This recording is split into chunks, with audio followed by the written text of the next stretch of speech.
Cześć, dzień dobry. Przyszła najwyższa pora, aby coś wreszcie z siebie wydusić.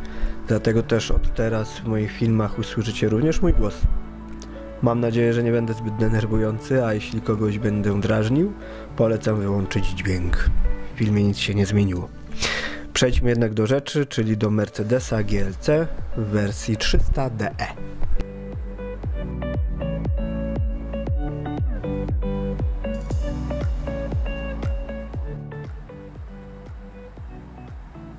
Przyznam, że od czasu do czasu lubię odpalić sobie konfigurator jakiegoś Mercedesa, bowiem ilość opcji, wariacji, połączeń i możliwości jest naprawdę imponująca. Można skonfigurować auto w wersji Avantgarde, czyli nieco bardziej eleganckiej, ze srebrnym lakierem i na przykład brązowym wnętrzem, jak również odmianę AMG Line z większymi felgami, czerwonym lakierem i czerwono-czarnym wnętrzem, jak w testowanym egzemplarzu.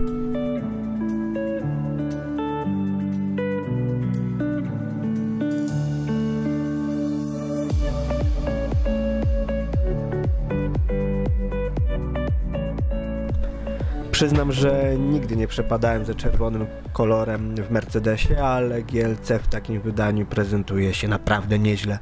Do tego czarne 20-calowe felgi ze srebrnym rantem, które przy muskularnych kształtach nadwozia i z oponą o sporym profilu wciąż nie wyglądały na zbyt duże. Ot idealna równowaga pomiędzy wyglądem a komfortem. W sumie z zewnątrz niczego bym nie zmienił, ale w środku... O tym za chwilę, tymczasem rzućmy okiem do bagażnika, a ten jest naprawdę bardzo pojemny, od 620 do 1680 litrów.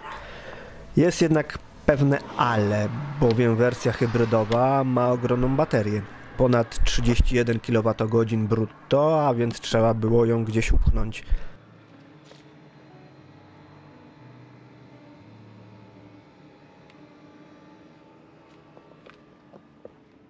Ucierpiał oczywiście bagażnik, który ma wyraźnie uniesioną podłogę.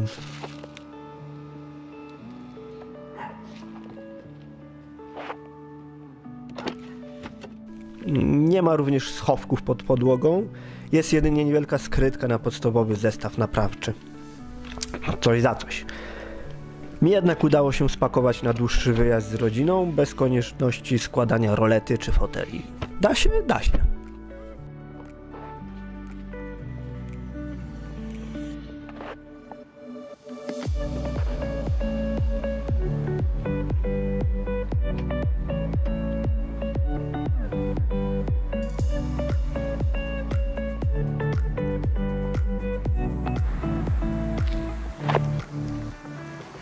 Miejsca z tyłu nie brakuje i biorąc pod uwagę fakt, że mimo wszystko mamy do czynienia z SUV-em o raczej kompaktowych wymiarach, 4716 mm długości, jak na standardy segmentu premium, to w środku miejsca jest wystarczająco.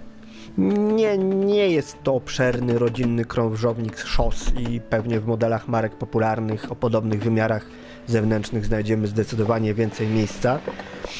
To czwórka dorosłych pasażerów będzie podróżowała bardzo komfortowo.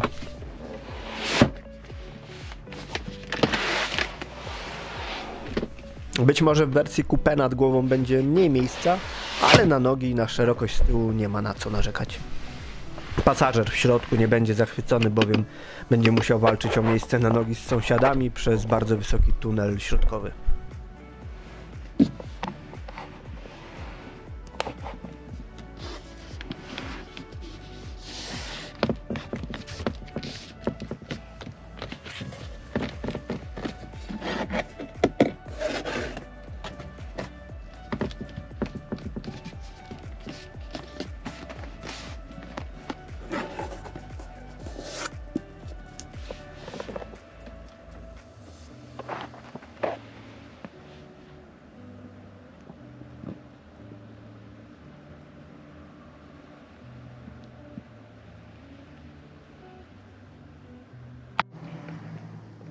Wracając do wnętrza. Tutaj wita nas czerwono-czarna tapicerka oraz wstawki przypominające metaliczny splot na desce rozdzielczej oraz konsoli centralnej. Owszem, pasuje to do całej konfiguracji auta, ale miałem wrażenie, że tego czerwonego było nieco za dużo.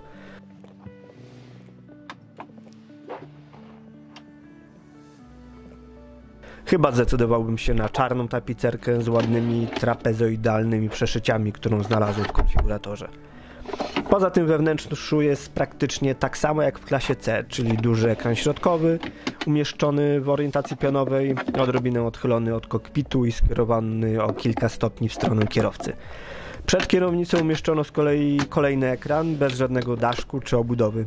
Jednym to nie przeszkadza, innym się nie podoba, kwestia gustu. Nie przepadam również za dotykowym sterowaniem systemem z kierownicy. W poprzednich modelach również mogliśmy znaleźć po 2 miniaturowe panele dotykowe i one działały całkiem nieźle. Tutaj zastosowano większe panele zintegrowane z różnymi przyciskami dotykowymi i niestety nie działa to idealnie.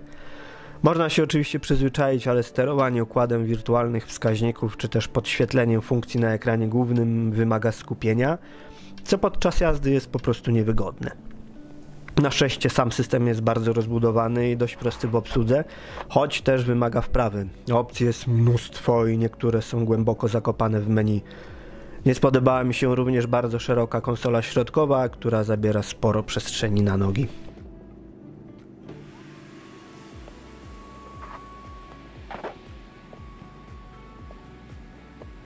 Są również ładne nawiewy i sporo różnych stylistycznych smaczków, ale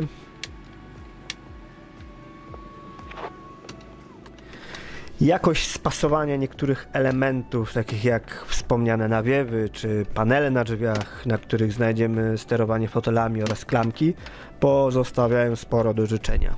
Ja wiem, że producenci również z segmentu premium nieco obniżyli poziom jakości wnętrz, ale wciąż będę upierał się za tym, że Mercedesowi, BMW czy Audi takie wpadki po prostu nie przystoją. Nic nie trzeszczy podczas jazdy, ale gdy naciśniemy mocniej tu i ówdzie usłyszymy trzeszczenie, a element będzie wyraźnie się poruszał. Tak być nie powinno i koniec.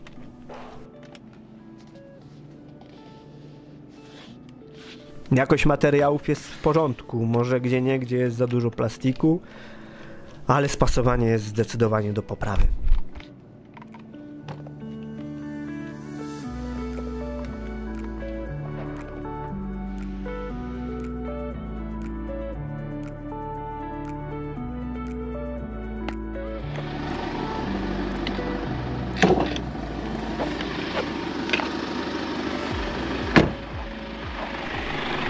Pod maską działa układ hybrydowy na bazie 2-litrowego silnika wysokoprężnego o mocy 197 koni mechanicznych i momencie obrotowym 440 Nm.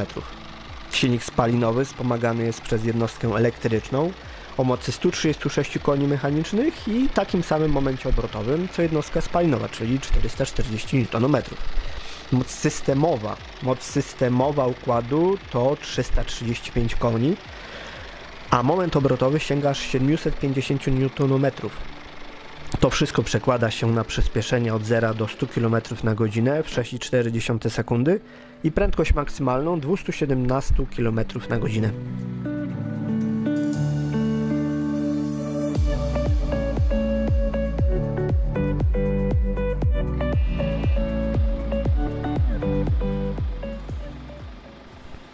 Rzućcie jeszcze okiem na to, jak działa skrętna tylna oś.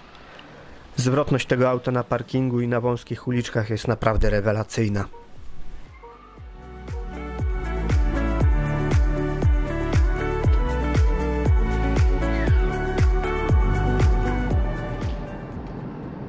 A jak ze spalaniem? Wybierzmy się zatem na jazdę testową po mieście, na drogach podmiejskich z ograniczeniami od 70 do 100 km na godzinę i na trasę ekspresową. Każdy odcinek po około 10 km.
Po przejechaniu 10 km średnie spalanie wyniosło 7,7 litra na 100 km.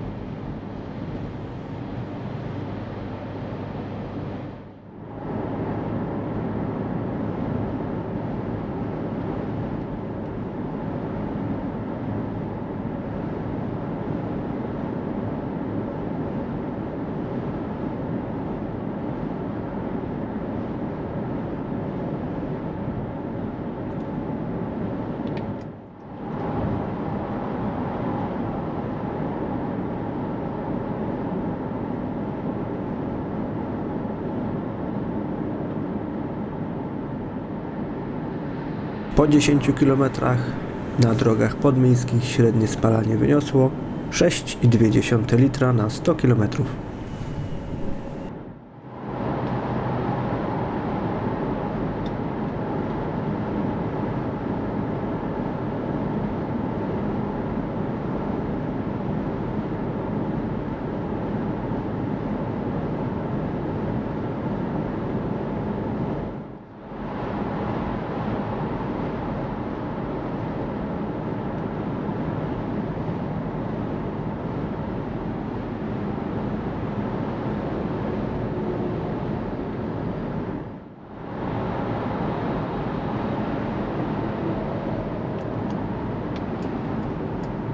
Po pokonaniu 10 km drogą ekspresową średnie spalanie wyniosło 6 litrów na 100 km.